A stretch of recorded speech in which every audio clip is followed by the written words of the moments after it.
Doctor ortho Ayurvedic oil and capsule. अब दर्द भी घुटने टेकेगा। प्रयागराज में स्वामी अविमुक्तेश्वरानंद ने सरकार पर लगाए गंभीर आरोप। कहा, सरकार मौनी अमावस्या पर मेरी हत्या करना चाहती थी। वहीं प्रशासन पर लगाया अपमान का आरोप। आरोपों पर मेला प्रशासन ने भी दी सफाई।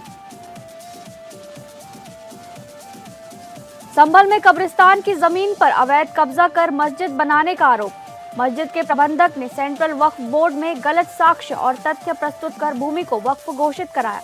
मामले में 7 लोगों पर मुकदमा दर्ज।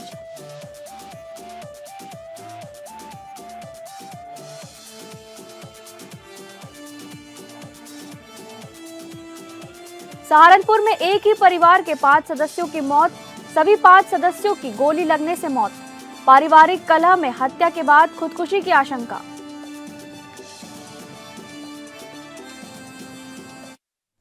नमस्कार, आप सभी का स्वागत है इस बुलेटिन में। मैं हूं आपके साथ शालिनी राणा। शुरुआत करेंगे बुलेटिन की। माघ मेला में मौनी अमावस्या स्नान पर शोभा यात्रा के साथ त्रिवेणी संगम में स्नान करने जा रहे ज्योतिष पीठ के शंकराचार्य स्वामी अविमुक्तेश्वरानंद को रोके जाने का मामला लगातार सुर्खियों में है।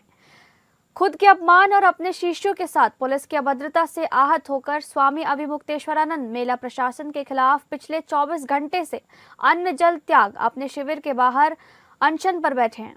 अविमुक्तेश्वरानंद अब इस बात पर अड़े हैं कि प्रशासन उनसे इस कृत्य के लिए माफी मांगे और उन्हें सम्मान संगम में स्नान कराए। स्वामी अविमुक्तेश्वरानंद ने सोमवार को मीडिया से बातचीत करते हुए योगी सरकार पर गंभीर आरोप लगाए। उन्होंने कहा कि सरकार मौनी अमावस्या पर मेरी हत्या करना चाहती थी। योगी चापलूस संतों को पसंद कर रहे हैं। पालकी से उतरने का दबाव इसलिए ही बनाया जा रहा था। शंकराचार्य महाराज ने कहा कि मौनी अमावस्या पर हमारी हत्या की साजिश रची गई थी। अधिकारियों ने काम तमाम करने की पूरी तैयारी कर ली थी। उनके सेवकों को पुलिस घसीट कर लेकर चली गई। इसके बाद उनको भी पालकी से उतरने के लिए कहा जा रहा था। कहा कि इतिहास गवाह है, जब जब राजा रथ से उतरा है तब तब दुश्मन अपने मंसूबों में सफल हुए हैं। इसलिए अपने सेवकों और संत समाज की संतुष्टि के लिए वह पालकी से नीचे नहीं उतरे। उन्होंने कहा कि न तो वह अनशन पर बैठे हैं, न ही धरने पर बैठे हैं। हम शंकराचार्य हैं, हमारा आसन ही पालकी है। मेला प्रशासन ने उनको पालकी समेत जहां पर छोड़ा है, हम उसी स्थिति में बैठे हैं। यहाँ सड़क के फुटपाथ पर तब तक बैठे रहेंगे जब तक कि अधिकारी सम्मान पूर्वक उनको संगम में स्नान नहीं कराएंगे और अपनी गलती के लिए सार्वजनिक रूप से क्षमा याचना नहीं करेंगे। वहीं शंकराचार्य के आरोपों के बाद मेला प्रशासन ने भी सफाई दी है। मेला कार्यालय में बुलाई गई प्रेस कॉन्फ्रेंस में कमिश्नर सौम्या अग्रवाल ने कहा कि किसी को भी संगम स्नान से नहीं रोका गया है। भीड़ के मद्देनजर अविमुक्तेश्वरानंद से कुछ देर रुकने के लिए कहा गया था। पुलिस ने किसी के साथ अभद्रता नहीं की। उनके आरोप निराधार हैं। डीएम मनीष कुमार वर्मा और मेलाधिकारी ऋषिराज ने कहा कि अविमुक्तेश्वरानंद शंकराचार्य नहीं है। सुप्रीम कोर्ट के फैसले का हवाला देते हुए कहा कि उनको पीठाधीश्वर नहीं माना गया है। उनका जो शिविर है वह बद्रिकाश्रम के नाम पर आवंटित है। पुलिस कमिश्नर जोगेंद्र कुमार ने कहा कि पुलिसकर्मियों ने किसी साधु संत के साथ मारपीट नहीं की है। जांच में बात सामने आई तो उनके खिलाफ कार्रवाई की जाएगी।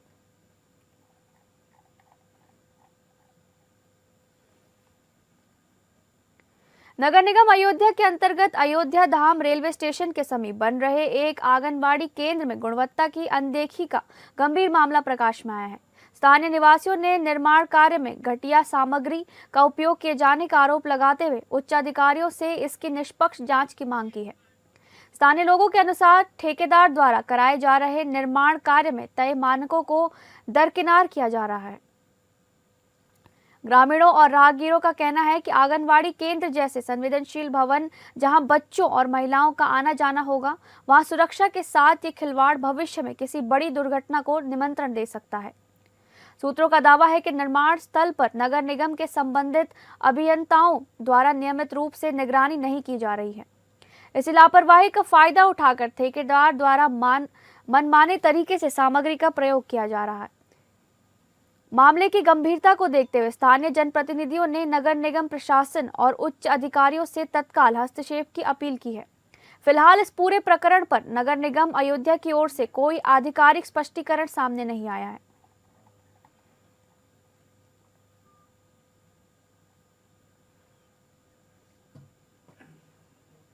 संभल में कब्रिस्तान और सार्वजनिक भूमि पर अवैध कब्जा कर मस्जिद निर्माण के मामले में पुलिस ने 7 लोगों के खिलाफ रिपोर्ट दर्ज की है। इन पर सेंट्रल वक्फ बोर्ड के समक्ष गलत साक्ष्य प्रस्तुत कर भूमि को वक्फ घोषित कराने का आरोप है। जांच में एक मस्जिद, 11 मकान और 1000 वर्ग मीटर भूमि पर खेती होती मिली है। मामला जनपद संभल के नखासा थाना क्षेत्र के गांव कसेरुआ का बताया जा रहा है। राजस्व प्रशासन की टीम ने 9 जनवरी को गांव पहुंचकर सरकारी भूमि की पैमाइश की थी। लेखपाल खाबर हुसैन ने पैमाइश के बाद अपनी रिपोर्ट तहसीलदार को सौंपी थी। पैमाइश के दौरान गाटा संख्या 409 जो कब्रिस्तान की भूमि है पर 280 वर्ग मीटर में एक मस्जिद और 3 मकान बने पाए गए। गाटा संख्या 410 जो खाद के गड्ढे की भूमि है उस पर 600 वर्ग मीटर में 8 मकान बने मिले। इसी भूमि पर मस्जिद का सुन्नी वक्फ बोर्ड में इंदराज भी है। इसके अतिरिक्त गाटा संख्या 411 जो वृक्षारोपण के लिए आरक्षित है, यहाँ पर एक व्यक्ति द्वारा 1001 वर्ग मीटर में खेती की जा रही थी। आरोप है कि मस्जिद के प्रबंधक ने सेंट्रल वक्फ बोर्ड के समक्ष गलत साक्ष्य और तथ्य प्रस्तुत कर भूमि को वक्फ घोषित करा लिया था।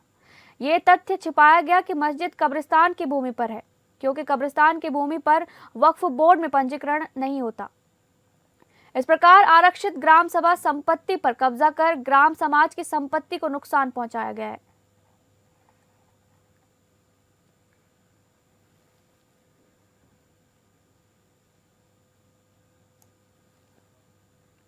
पिछले दिनों उत्तर प्रदेश का श्रावस्ती जनपद जो मदरसों की कार्रवाई को लेकर चर्चा में बना हुआ था, आज वही हाईकोर्ट के आदेश के बाद भी चर्चा का विषय बन गया है। श्रावस्ती में हाईकोर्ट के आदेश के बाद एक मदरसे को खोले जाने का आदेश दिया गया है और वहीं कोर्ट ने यह भी आदेश दिया है कि अगर किसी मदरसे की मान्यता नहीं है तो उसे सील नहीं किया जा सकता है, जिसके बाद मदरसा संचालकों में खुशी की लहर है। दरअसल उत्तर प्रदेश के श्रावस्ती जनपद में मदरसे पर सबसे अधिक कार्रवाई की गई। यहाँ पर सबसे अधिक गैर मान्यता प्राप्त मदरसों को सील किया गया, तो वहीं 20 से अधिक मदरसों को जमींदोज कर दिया गया था। आज उन्हीं मदरसों को कोर्ट ने फिर से खोलने का आदेश जारी किया है, जिसके बाद मदरसा संचालकों में एक खुशी की लहर है। हाईकोर्ट ने मदरसा अहले सुन्नत इमाम अहमद रजा को खोलने का आदेश दिया है। वही ये भी कहा है कि जिन मदरसों की मान्यता नहीं है उन्हें सीज नहीं किया जा सकता है। आपको बताते चलेंगे, मदरसा अहले सुन्नत इमाम अहमद राजा को 6 मई को सील किया गया था, जिसके बाद मदरसा के संचालक अब्दुल रहमान ने कोर्ट का दरवाजा खटखटाया और हाईकोर्ट ने इस मदरसे खोलने का आदेश जारी किया है, जबकि श्रावस्ती में गैर मान्यता प्राप्त 100 से अधिक मदरसों को सील किया गया था।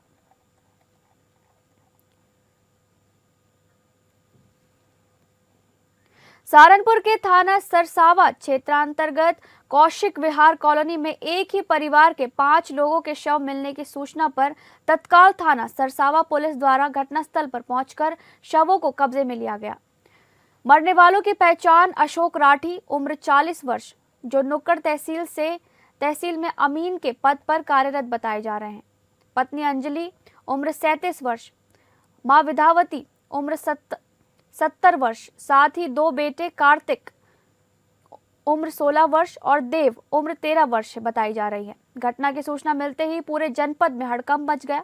सूचना मिलते ही पुलिस के उच्चाधिकारियों द्वारा घटनास्थल का निरीक्षण किया गया और फील्ड यूनिट द्वारा साक्ष्य एकत्रित किए जा रहे हैं। आशीष तिवारी एसएसपी सहारनपुर द्वारा संबंधित मामले में जानकारी देते हुए उन्होंने बताया कि परिवार में इंटरनली कोई मतभेद हुआ होगा, जिसकी वजह से परिवार के ही किसी एक सदस्य ने पहले सभी को बारी बारी परिवार के सदस्यों को लाइसेंसी पिस्टल से गोली मारी होगी, फिर खुद को भी गोली मारकर खत्म कर लिया, जो अभी जांच का विषय है। पुलिस ने सभी मृतकों के शवों को कब्जे में लेकर पोस्टमार्टम के लिए भिजवाया है। अग्रिम वैधानिक कार्रवाई की जा रही है।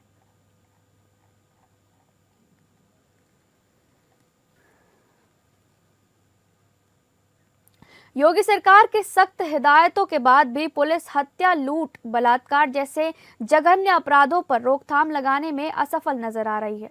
आए दिन जनपद में हत्या, लूट, बलात्कार की घटनाएं सामने आ रही हैं। अंबेडकर नगर अकबरपुर गांधी आश्रम परिसर में प्राइवेट शिक्षिका की गला रेतकर हत्या कर दी गई। शिक्षिका शहर के एक निजी विद्यालय में अध्यापिका थी। धारदार हथियार से शिक्षिका का गला रेतकर हत्या की गई है। मामला अकबरपुर कोतवाली क्षेत्र के गांधी आश्रम परिसर से जुड़ा बताया जा रहा है।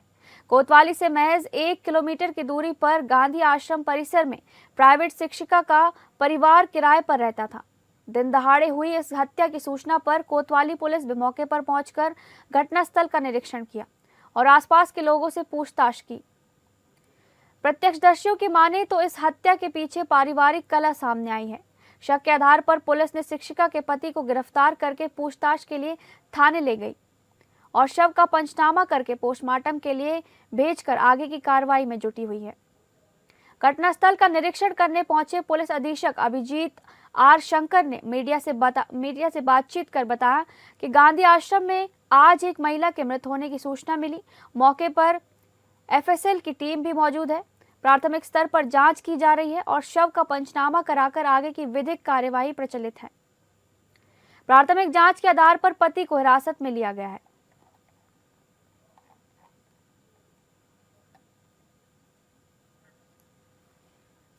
घाटमपुर में कैबिनेट मंत्री के कॉलेज में 9 वर्षीय मासूम का शव कमरे में फांसी के फंदे पर लटकता मिला है। चौकीदार ने घटना की सूचना पुलिस और परिजनों को दी। घटना के बाद से मृतका की नानी लापता बताई जा रही है। मौके पर पहुंचे घाटमपुर इंस्पेक्टर और फॉरेंसिक टीम ने घटनास्थल से साक्ष्य जुटाए हैं।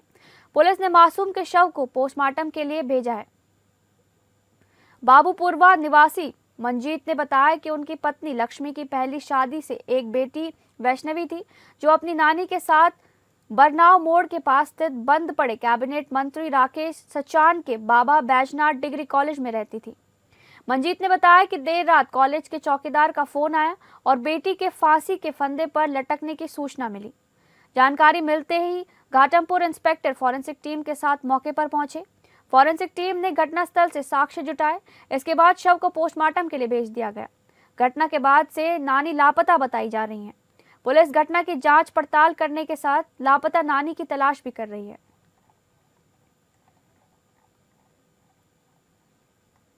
यूपी के महोबा जिले में पिता की त्रयोदशी के दिन धारदार हथियारों से लैस होकर आए बाइक सवार दबंगों ने पुत्र की निर्मम हत्या कर डाली। बीच बचाव करने पहुंचे दूसरे पुत्र सहित 4 अन्य लोगों को भी दबंगों ने बेरहमी से पीट कर लहूलुहान कर दिया। इस जघन्य वारदात को अंजाम देने के बाद आरोपी मौके से फरार हो गए। परिजनों द्वारा सभी घायलों को इलाज के लिए जिला अस्पताल में भर्ती कराया गया, जहां तैनात डॉक्टर ने एक युवक को मृत घोषित कर दिया। घायल को प्राथमिक उपचार के बाद हालत नाजुक होने पर हायर सेंटर रेफर किया गया, जबकि अन्य घायलों का इलाज जिला अस्पताल में चल रहा है। घटना की सूचना मिलते ही मौके पर पहुंची पुलिस आरोपियों की तलाश में जुट गई है। अजनर थाना क्षेत्र के लेवा गांव में सोमवार देर शाम 13वीं कार्यक्रम के दौरान 3 बाइकों में धारदार हथियार से लैस होकर आए आधा दर्जन से ज्यादा दबंगों ने विकास के ऊपर जानलेवा हमला कर उसे लहूलुहान कर दिया। युवक की पिटाई होती देख उसे बचाने पहुंचे पारिवारिक और रिश्तेदारी जनों को भी दबंगों ने बेरहमी से पीट कर लहूलुहान कर दिया और सरेआम इस जघन्य वारदात को अंजाम देने के बाद पीड़ित परिवार को धमकी देते हुए दबंग मौके से फरार हो गए। सभी घायलों को इलाज के लिए जिला अस्पताल के आकस्मिक चिकित्सा अनुभाग पहुंचाया गया, जहां तैनात डॉक्टरों ने विकास को देखते ही मृत घोषित कर दिया। घटना की सूचना मिलते ही सीओ कुलपहाड़ और सीओ सदर सहित भारी पुलिस बल जिला अस्पताल पहुंच गया और मृतक के शव को कब्जे में लेकर मामले की हर पहलू से जांच पड़ताल शुरू कर दी। पिता की त्रयोदशी के दिन हुई पुत्र की हत्या से इलाके में हड़कंप मच गया है। पुलिस तहरीर के आधार पर मुकदमा दर्ज कर आरोपियों की गिरफ्तारी के प्रयास में जुटी हुई है।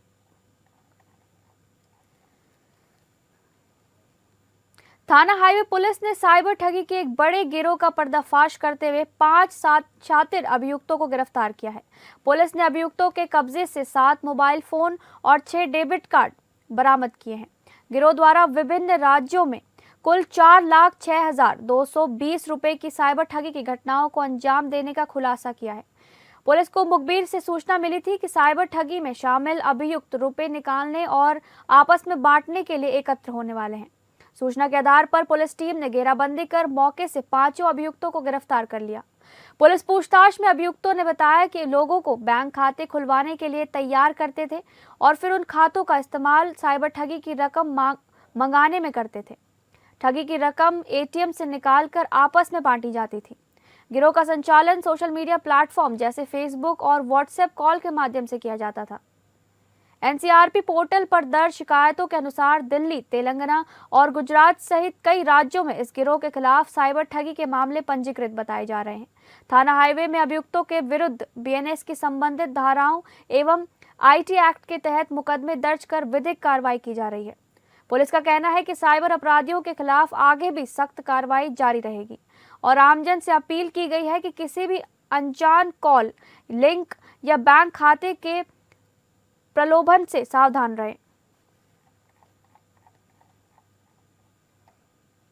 पीलीभीत पूरनपुर कोतवाली देर शाम अवैध तमंचों से लैस होकर पशु वध की फिराक में घूम रहे 3 गौमांस तस्करों से पुलिस की मुठभेड़ हो गई। घेराबंदी के दौरान तस्करों ने पुलिस पर फायरिंग शुरू कर दी। पुलिस ने जवाबी कार्रवाई में तीनों के पैर में गोली मारकर उन्हें घायल कर दिया। उसके बाद पुलिस ने आरोपियों को दबोच लिया। घायल तस्करों को सीएचसी से जिला अस्पताल रेफर किया गया है। घटना को लेकर क्षेत्र में खलबली मच गई। रविवार देर रात गौमांस तस्करों ने कोतवाली क्षेत्र के गांव रघुनाथपुर में आबादी से सटे आम के बाग में गौवंशीय पशु का वध किया था। मकरंदपुर गौटिया निवासी भूरा पुलिस को चकमा देकर मौके से फरार हो गया था। सूचना पर पहुंचे हिंदूवादी संगठन के कार्यकर्ताओं ने रोष जताते हुए हंगामा किया था। पुलिस ने प्राथमिकी दर्ज कर तस्करों की तलाश शुरू कर दी है। सोमवार देर शाम इंस्पेक्टर पवन कुमार पांडे, कस्बा चौकी इंचार्ज अरुण सिंह सागर और अनुज कुमार धनारा घाट रोड पर चेकिंग कर रहे थे। इसी दौरान धनारा घाट की ओर से जा रहे बाइक सवार 3 युवकों को रोकने का प्रयास किया गया। आरोपियों ने पुलिस पर फायरिंग करते हुए बाइक हरिपुर माइनर की पटरी की ओर दौड़ा दी।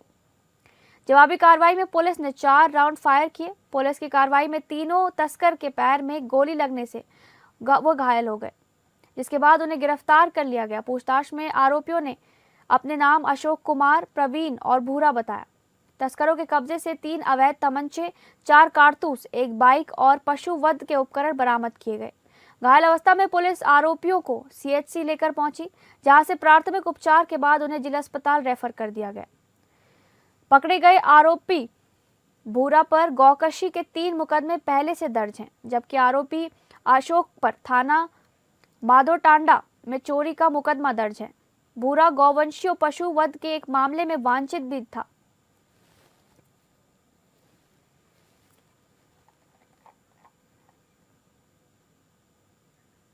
यूपी के शाहजहांपुर में एसओजी और पुलिस ने मोबाइल टावर से बैटरी चुराने वाले अंतरजनपदीय गैंग का बड़ा खुलासा किया है। पुलिस ने गैंग के 4 सदस्यों को गिरफ्तार किया, जिनके पास से टावरों से चोरी की गई 18 बैटरी बरामद की गई है, जिनकी कीमत लगभग 8 लाख रुपए बताई जा रही है। फिलहाल पुलिस चोरी की बैटरी खरीदने वालों पर कार्रवाई की तैयारी कर रही है। दरअसल थाना रोजा क्षेत्र में अलग अलग टावरों से 22 बैटरी चोरी की गई थी। बैटरी चोरी होने की वजह से टावर के नेटवर्क प्रभावित हुए थे। इस मामले में सर्विस प्रोवाइडर कंपनी के द्वारा थाने पर मुकदमा दर्ज कराया गया था। मामले के खुलासे के लिए एसओजी और थाने की पुलिस चोरों की तलाश में जुटी थी। मुखबिर की सूचना पर टीम ने 4 शातिर चोरों को गिरफ्तार किया, जिनके पास से अलग अलग टावर से चोरी की गई 18 बैटरी बरामद हुई है, जिनकी कीमत लगभग 8 लाख रुपए आंकी जा रही है। इसके अलावा बैटरी चोरी करने में इस्तेमाल की गई एक गाड़ी भी पुलिस ने बरामद की है। गिरफ्तार किए गए चोरों पर 2 दर्जन से ज्यादा मुकदमे पहले से ही दर्ज बताए जा रहे हैं। फिलहाल पुलिस अब बैटरी खरीदने वाले लोगों की तलाश में जुट गई है। इस मामले में पुलिस अभी आगे और कार्रवाई कर सकती है।